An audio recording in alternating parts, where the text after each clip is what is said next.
So I was tagged in this video where this woman was talking about how single women are outpacing single men in buying homes.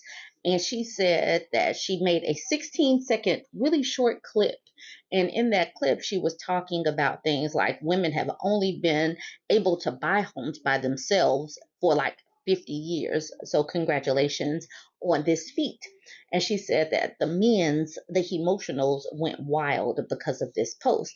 And I went and grabbed a post because I did see that circulating, but I think that it's worthy of exploring more. So this was back in January. So definitely have been articles written about it. In 1981, Dolly Parton topped the Billboard charts with 9 to 5. That year, the National Association of Realtors first started the profile of home buyers and sellers, and a stunning finding was made. Single women outpaced single men in the housing market. In fact, single women were second only to married couples. Today, both Dolly Parton and single women homebuyers are a force. Single women are surpassing all odds in the housing market and purchasing homes with lower household incomes in an increasingly unaffordable housing market. Let's take a look at how they stack up compared to their single men counterparts. What is striking about single women homebuyers is that it was not until 1974 that women were legally protected to obtain a mortgage without a cosigner.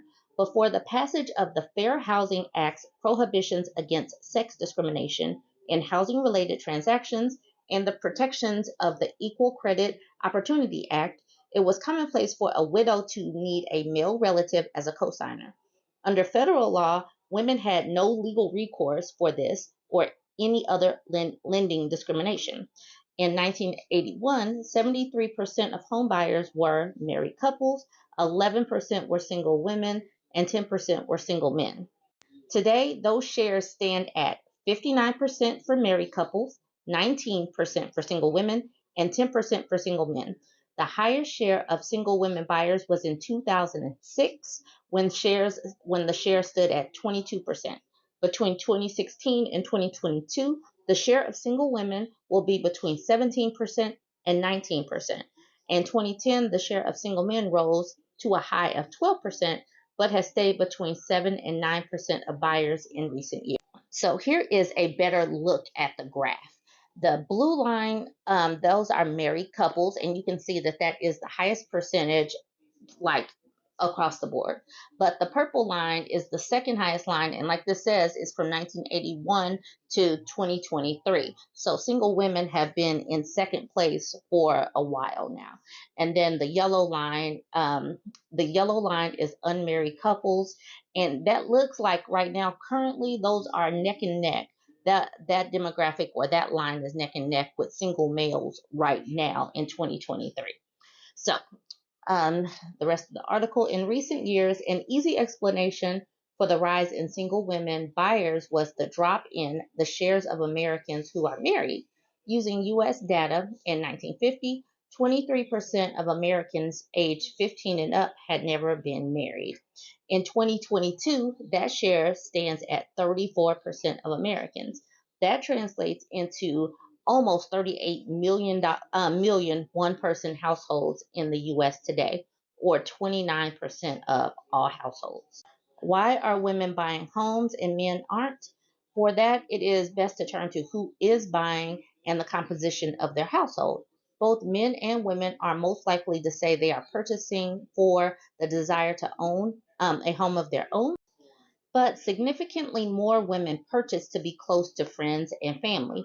Men are more likely to report buying because of a change in family situation, such as divorce, death, or birth of a child. When collecting if a buyer is single now, a data point not collected is if the buyer was once married and is now widowed or divorced. Still, in both scenarios, the proximity to friends and family may be important, most important to women. Interestingly, men are more likely to cite retirement as a reason to purchase at 7% compared to women. Okay, so top four reasons to purchase. Now, the single men buyers is the over here towards the left. The blue is the desire to own a home of their own. That's the biggest chunk. The second business is a change in family situation. For women, it's also the highest is the blue of desire to own a home, and then it is desire to be close to friends and family at 16%. So that is the top two for both men and women. One potential reason single women outperform single men purchasing homes is due to who is living in the home. Single women are more likely to have children under the age of 18 in the home and more likely to purchase a multi generational home. Women may value the stability of home ownership in both scenarios. For instance, she knows where a child will attend school and would not need to risk moving homes and moving schools if the rent increases. She also knows what her home expenses will be, while she may have young adults who boomerang back or could have elderly relatives in her home. So in these two scenarios, what you see on the left side is if they have children under the age of 18, and for single women, 16% do, and for single men, 13% do. Now, over on the right is multi-generational homes. Now, for women, it's 15%. So it could have kids, could have elderly parents. For men, that's 10%.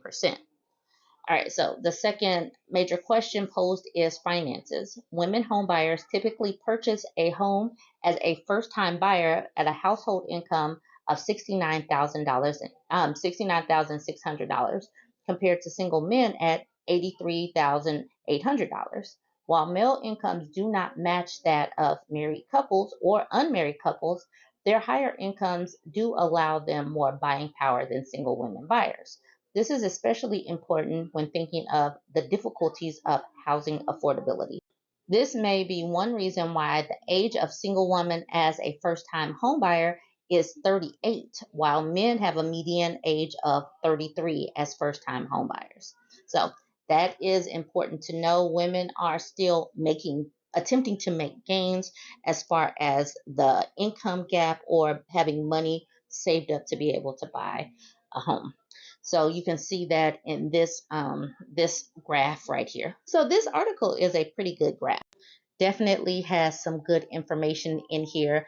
A lot of the times, so in this woman's comment section, people were just like, well, men were just like, women are just winning these in divorces. Whereas that graph that I showed you early on, single women have been outpacing single men for a while as far as home buying.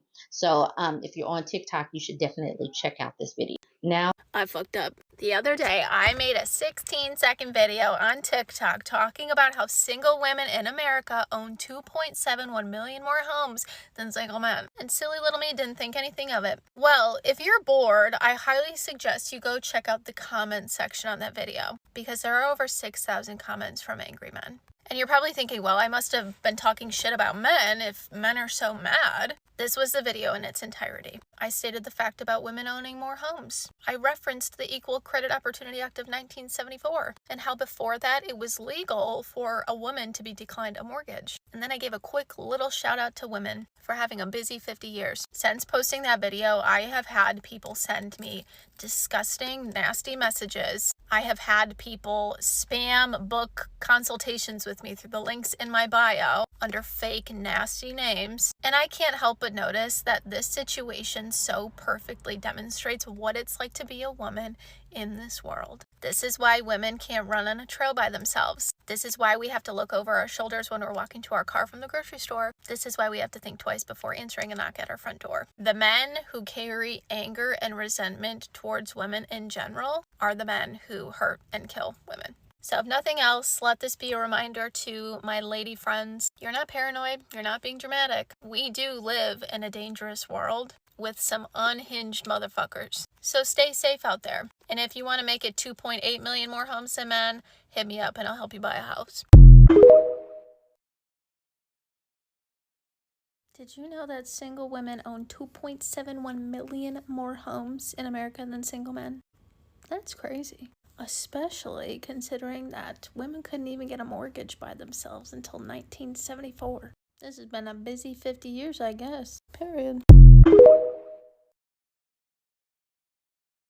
for some of the comments, like this person says, "Yep, yay divorce." This person was like, "Are you divorced?" Or, and then the next person, "Never married, own two." Jana says, never married, just got one though, as in just got one house. This person says, "Not true at all." This person says, "About to have two homes, proudly, never married." Miss Gray Goddess says, "I bought four houses on my own, looking for number five." C says she's a single owner of two homes. "I rent one of those to my ex-husband." High five, high five. All right, 9-bit Spartan says, "We as men are happy in a one-bedroom apartment with a single couch and a TV." Okay. Victoria says, "I think women just value home ownership more. Typically in a marriage, the women are the ones that want to stop renting." Um, this person says, or Erica says, "I went through a divorce and my ex-husband kept the house. Guess what, guys? I bought myself another house all on my own." Cue shock and horror. This person's like, "Same. High five, girl. High five." Now, if you look, this this video got more than 12,000 comments. So she got the people talking. A lot of women just kind of patting themselves on the back, and a lot of men just kind of dismissing the women as saying they just simply got the houses because of a divorce. Regardless, as this graph is showing, single women are out here doing it. The purple line has always been second ever since 1981. So single women have been doing it. Maybe we just haven't been talking about it enough.